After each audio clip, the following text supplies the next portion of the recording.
Guys, Robert here with the Piston Slab channel, and that's snow up on that mountain, snow on that mountain, snow up on the tops there. I'm breathing a little heavy because I've got two jackets on. I've got a freeze out liner top to bottom. I'm wearing enough clothing to keep me warm in a Arctic freeze, I guess you would say. So where we're headed today, we are going to Dagger Falls. Well, it's not much of a waterfall, it's more like rapids. So it's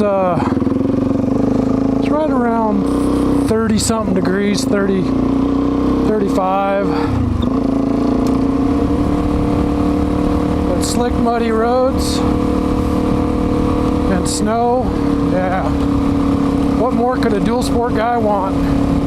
Now, you may have noticed at the beginning of the video my Trailblazer there, and it's because it's about 130 miles to this road, and then it's another, I'm gonna guess, 25 to 30 miles back in here. Now there are a bunch of alternative routes, and if I had a whole bunch of time to ride, I probably would. I would have taken the DRZ and just rode right out of my home and just had a good old time with it. So elevation, guys, currently we're at 7,100 and climbing. So that makes for some real nice brisk air. I packed all my freeze out stuff except for the head sock. For some reason I left that at home. Which who doesn't like a cold neck or a cold head? I got a hoodie, so in case I need to pull over and put that on, I guess I could. This is all on fire this year, guys. I think it was this area. No, it wasn't this area. Farther down, out towards Deadwood, it was the bearskin fire, and you saw my Deadwood Reservoir video.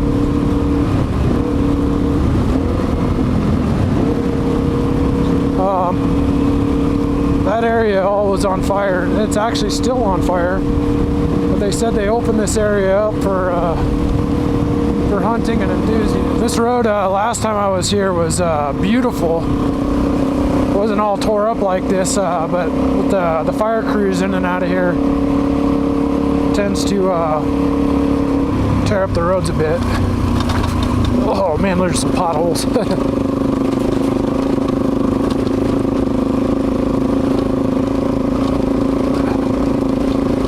Find something smoother.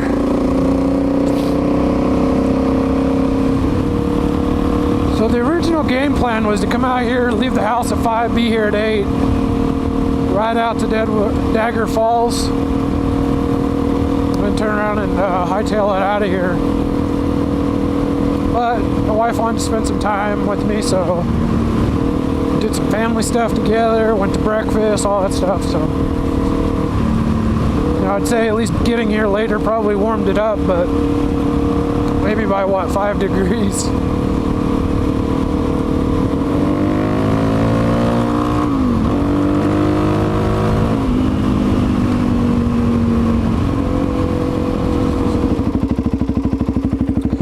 Alright, so we're on 568, getting ready to turn north. We just rode out of that.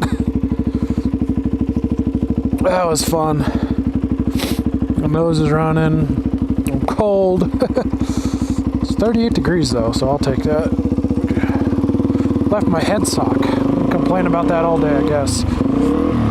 Neutral. So 13 more miles up to Dagger Falls.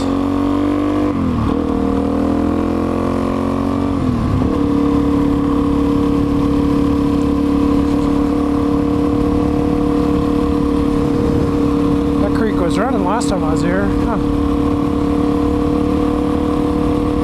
But I guess for topic, I'm not really going to have a topic today. I'm just going to kind of ramble from subject to subject, give you guys just a little bit of what's been going on, what happened. I've talked about what happened to the DRZ here a few times, but every time I talk about it, the video just is crap or just isn't going to work, or it's way too long, and I would rather share this with you, you know, scenery that we could see, versus riding around in the middle of the night. You know, I did 2 night videos back to back, and I'm sure you guys are ready to see me ride in the daylight. I do my best work in the dark, what can I say? There's neat little camping areas back in here.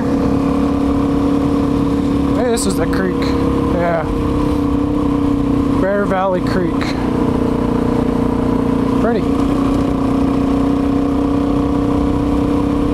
You know it's cold when you got a snowmobiler sign.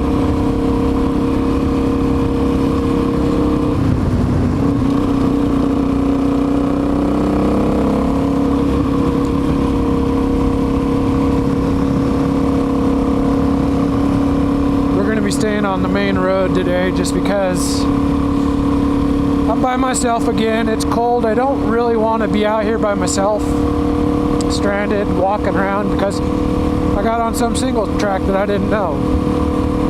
But all that aside, let's talk about the DRZ, what happened to it, and then we'll move on. So, God, 2-3 months ago, we were riding over in Oregon. We did the I didn't film it, I don't believe it. Where I went was the Wahi Reservoir. Instead of taking the pavement, I actually rode just back trails all up over the mountains and stuff. But we got back there and it started raining. Now don't get that confused with my Strode Pond video, because Strode Pond we attempted to do, we attempted to do Wahi County or Wahi Reservoir, but because of the rain and my buddy's Tiger, he's like, I just want to go home. So anyway, after those rides, the DRZ was just thrashed, but it wasn't like the light mud like this stuff on this bike. It was like Tootsie Roll mud that it just packed onto itself. It doesn't fall off.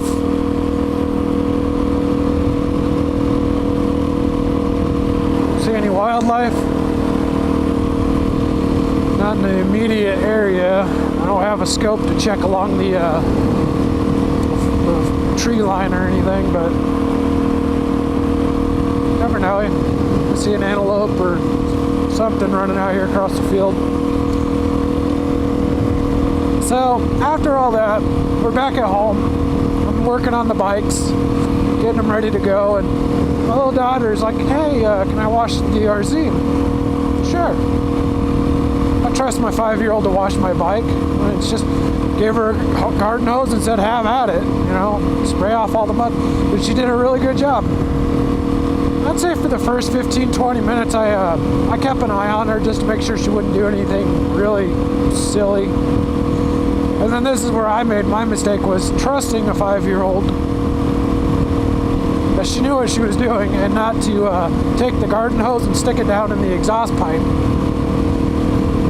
The problem with that is, well, that's an exit only, and you put water in there, it makes its way to the engine.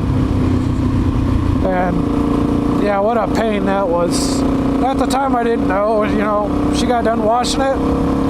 I was thankful, you know, just, you know, as any parent would be, you know, proud of their little one to help out, and do some chores, or, you know, wash the bike.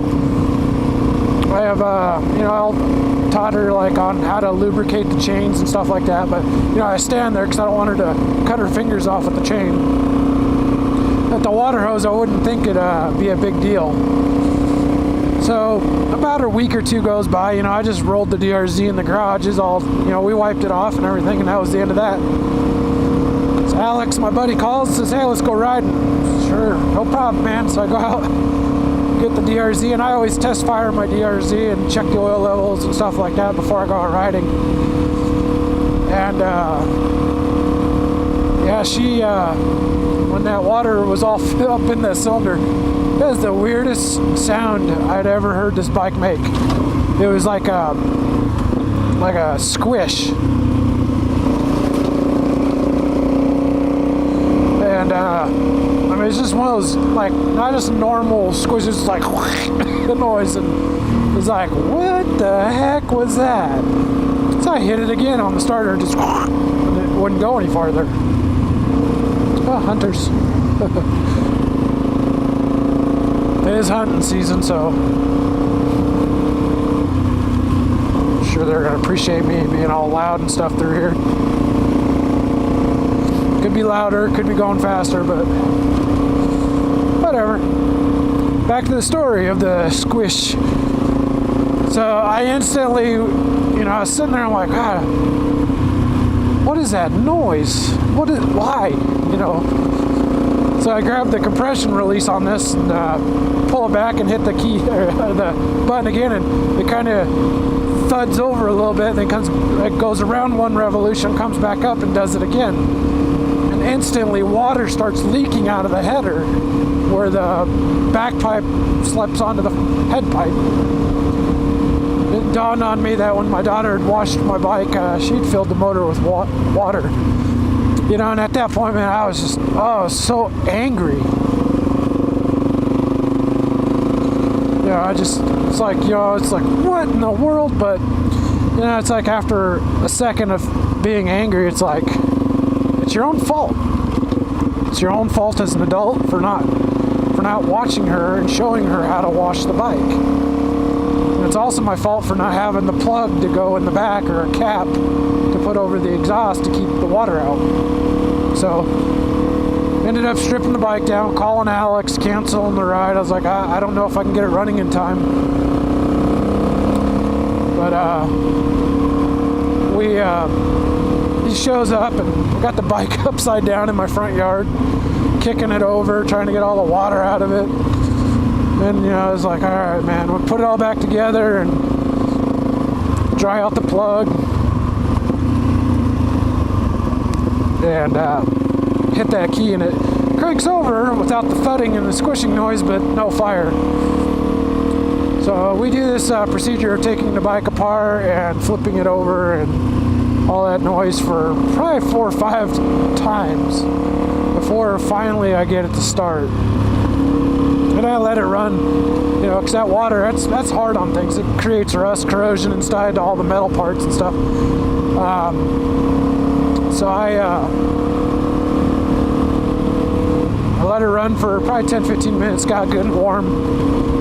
And I should have took it for a ride, but at that time it was like 9 o'clock at night. The wife's like, you need to get inside, whatever. I do what the wife says. And put the bike away and haven't ridden it for a long while. Actually, the first time I rode it after that was when I went out to Indian Hot Springs and apparently rattled the Voyager loose. That was a rough road, man. I'll tell you what. Holy crap. So anyway, not to go back and forth on that thing, but DRZ's back to its norm. We did add some LED lights. If you guys missed that night ride video, a buddy of mine gave those to me, and they're on right now, but they're so bright you can't even tell. No, I'm just kidding. They're floodlight style. They're not really super bright, but bright enough to get you where you need to go. Hey guys, tune in next week as we continue on to Dagger Falls. My apologies if you were expecting to see the falls on this video, but it just got to be too long, so I figured I'd just split it up into 2. Again, we'll see you next week. I'm Robert with the Piston Slap channel. Ride safe.